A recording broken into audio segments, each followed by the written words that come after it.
আসসালামু আলাইকুম। আশা কৰিছোঁ আপোনালোক সকলো ভালে আছে আৰু আজি ৰমজান মাহৰ শেষৰটো দিন হয় আৰু কাইলৈ ঈদ হ'ব। আপোনালোক সকলোকে ঈদ মুবাৰক।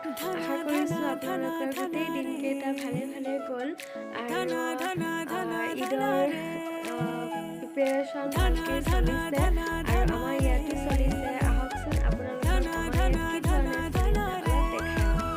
ঈদ মুবাৰক। पहाड़ों की बांध जादू देखी मेरी माया का सबे परेशान है धना मेरो नाम छुमे